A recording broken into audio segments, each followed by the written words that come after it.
Hello, folks. This is Detroit Miracle. Yes, and indeed.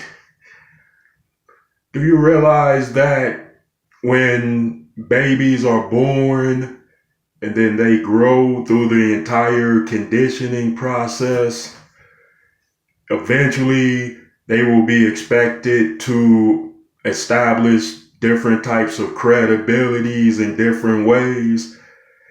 That's how it works out. Yeah. It's like you are as credible in as many ways as you are, as well as not being credibility sound or not having credibility in those such categories. Yeah. For example, when you get a certain age and you can get a credit card, a interest loan, a loan for a car, a low mortgage on a home, even a certain type of low payment for your car, as long as you keep the payments up, then you are as credible as you can be and you are deemed credible in those ways. But if you stop paying and the money cuts off or something and you can't afford to keep making your payments, then you're no longer credible as far as those things go. As far as the house payments, the car payments, the credit card payments, and whatever else that you are responsible for being credible as. But that's only part of it as far as the credibility. Another part of it is, you are expected to be a credible, law-abiding, tax-paying citizen that conducts him or herself in a certain way, which is befitting of a social standard. Yes, people, it's true. Like you're supposed to. Well, people should be good-natured, respectful, nice, kind, things like that is, as much as you possibly can, and you should show that to others, and you would hope that they would do the same for you, but that is not always the case. So as far as credibility that way, you're a good person, you do good, you inspire good, you spread good around, then you are as credible in those ways as you are.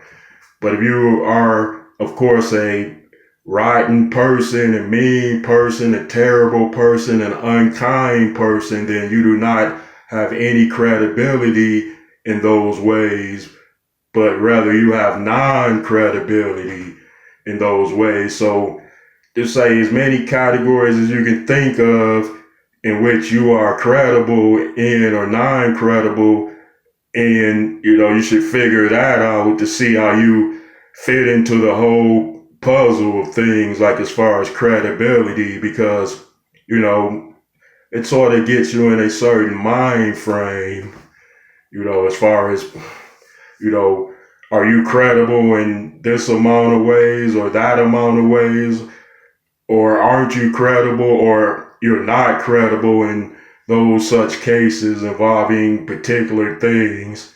I know some people are saying, well, Detroit Miracle, you're onto something.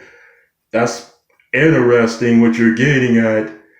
And do you have any more examples of being credible or non-credible? Yeah, marriage, relationship. I'm speaking as a guy. Look, gentlemen, when you get with a woman in any type of relationship, whether it's serious or not, you are expected to live up to your end of the agreement if you enter into such relationship. Like you are expected to be kind to her, you are expected to be supportive to her. You are suspected, you're not suspected, you are expected. I keep getting it mixed up. I don't know why, but it's expected. You, as guys, are expected to be strong, supportive, caring, appreciative, and helpful in as many ways as you can be to your significant her, and vice versa. So the credibility in that goes along with it. It's as stating what type of relationship you have and what type of person you are in a relationship in particular.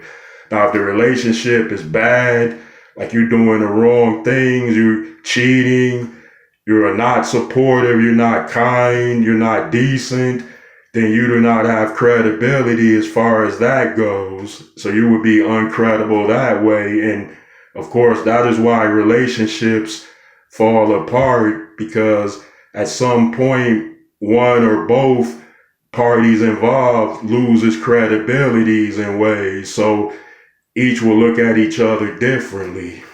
Indeed, people. Yeah. Well, I'd appreciate it if you would give me those likes, comments, and please subscribe to me, Detroit Miracle. Thank you.